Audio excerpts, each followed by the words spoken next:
Hello and welcome back to another Sims 4 video. Remember, if you like this video, please click the like button, and if you would like to subscribe, please click the subscribe button to be part of the Console Family Saga. And as you could see, we are going to be revisiting this house that I built before, and this was just a 1-bedroom, 1-bathroom, 1-story house. And we are going to create it into a multiple story house. I'm going to give you the confidence to be able to build in The Sims 4 because it is not as hard as most people think, and with a little practice you can make amazing creations too. And as you can see, that pond is there from me showing you the new pond build. If you did not see that video yet, go check it out. And first of all, to build a second story, you're going to need to remove the roof. And now I'm going to move all this furniture outside because I can't put it into my inventory. And we are going to reuse this because I am just in build mode without you creating a sim household. So we're just going to move this outside so I can knock down some walls and build a second story and a basement. So after you have everything removed, I'm going to also keep these doors. So you just put them in a random spot for now. Make sure you don't forget to put them back, or else that'd be weird, random doors around. And I'm going to take out this wall to make the area bigger for a living room. And since we are going to make more stories to the house, we can afford to make this bathroom smaller. So we're going to take out the shower and just make it a half bath. And a half bath is just a toilet and a sink. And we're going to make this a smaller bathroom for downstairs. We are going to make it smaller for downstairs and have a bathroom upstairs, and you can have as many bathrooms and rooms as you want. I'm just going to show you a simple way to get started.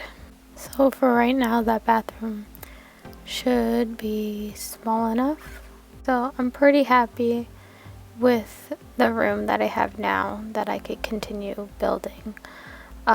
So first we're going to start with the stairs, and you want to place them wherever to lead up to the second floor. And you can always change the underneath the stairs, so I decided to paint them.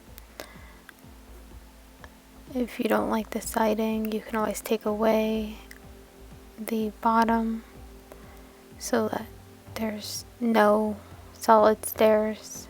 And I put the TV back, and then I decided to start working on the kitchen. So that square underneath the stairs, you can paint it or get rid of it. You can use stone or siding. You can really put whatever you want onto it. I decided to do the wall color so it matched the house, and I just started playing around with the kitchen. I figured the living room should go on that side, and I wanted to make the kitchen bigger.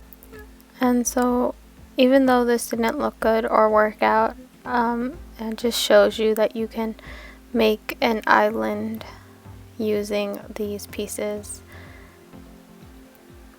But I really wanted the kitchen to be the same after playing around with some things. So you can always play around and design however you want to.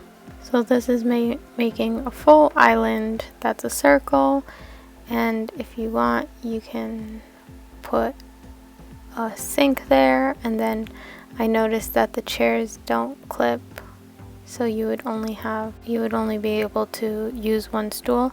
But if you move objects on, you can make it more even, but the Sims will just not use a stool. And you can actually turn the stool to clip into the side one, so it will be on a little bit of an angle. If you decide to do these things, then you can play around with it and have a design that you like. And then I figured it'd be cute to put the sink in the middle. So that's one idea, but I ended up not liking it, and I changed the layout to be what I had before. And you definitely could move that chair and fix that chair to look more normal with the move objects on cheat.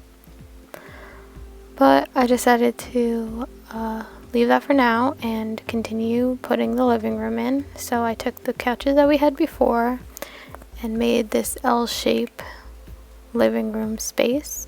And then I was going to put a ladder to go down to the basement, but then realized I didn't even put the basement in. First, you have to draw the walls in order to put stairs and ladders. That's a tip that would help you out.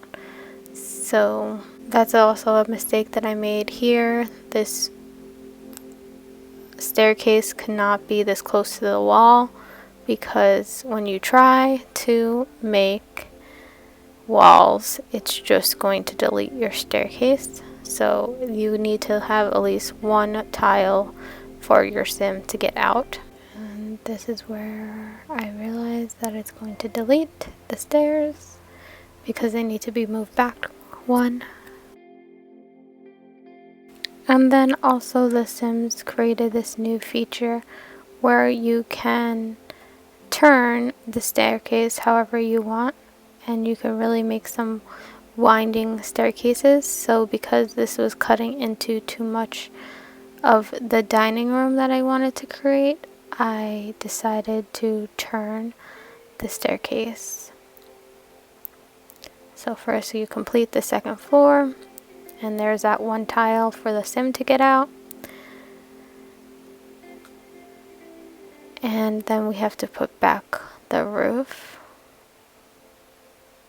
So just like before, you pick the roof and you make it fit according to the area that you have.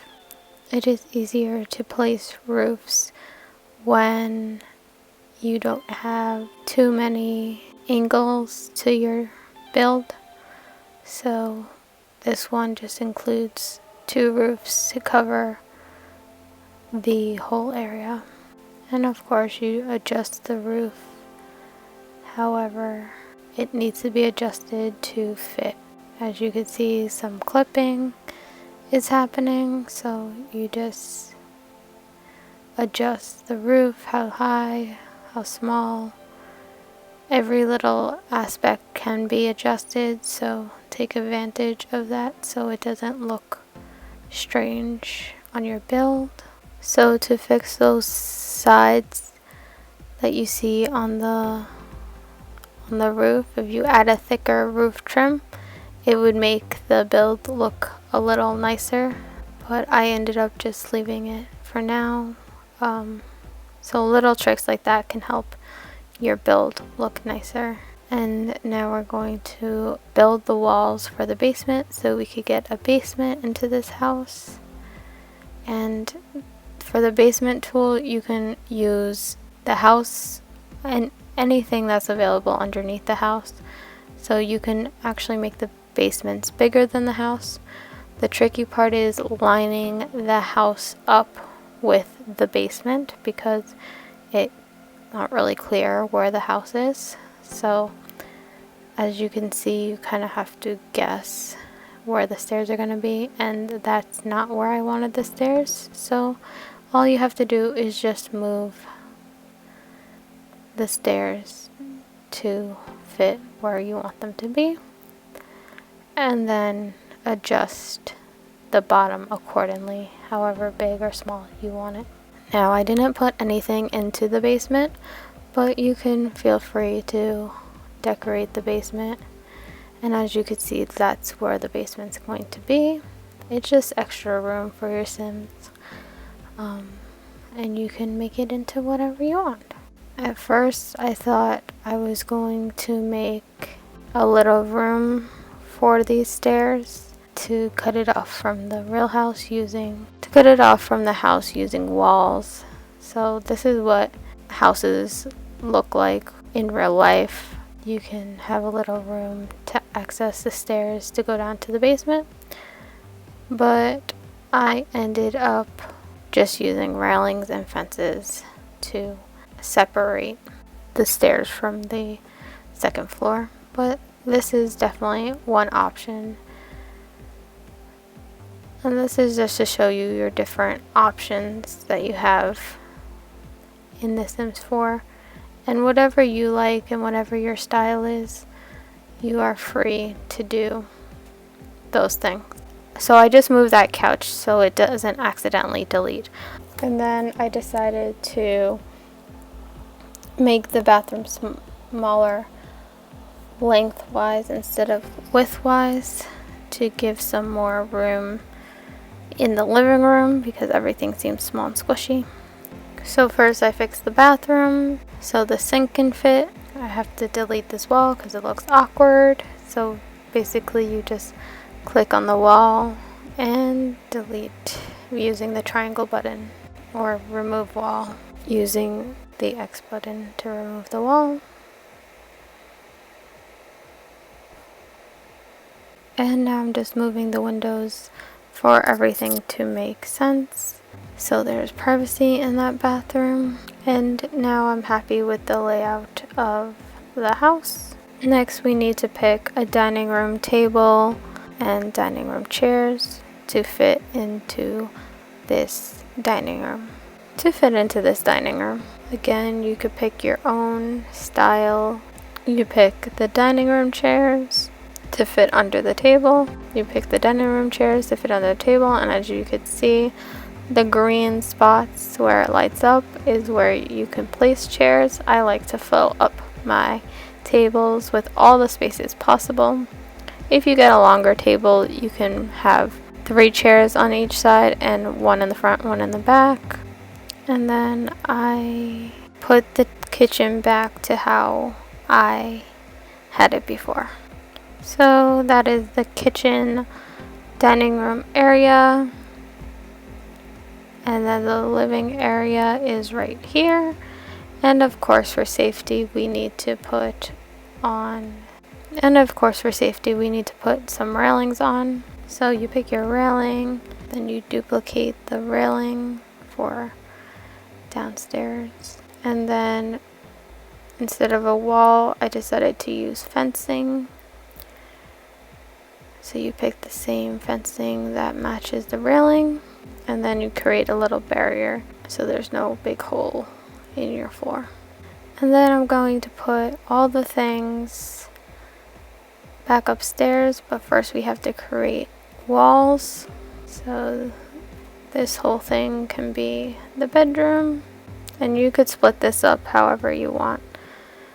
I'm just doing something really quick for now. And of course it's dark, so we should put some lights in. And we gotta move the furniture back inside. This little hallway can just be where the computer is, and this part can be the bathroom. And this is just a rough layout for how to fill up a house with furniture. So you just create walls for different rooms of the house. And of course we need the door from downstairs to be that bathroom door. And of course we need windows, so we take the same windows so the house looks uniformed. And that is it for today's video. Thank you so much for watching. If you like this video, please click the like button, and I will see you in another video. Goodbye!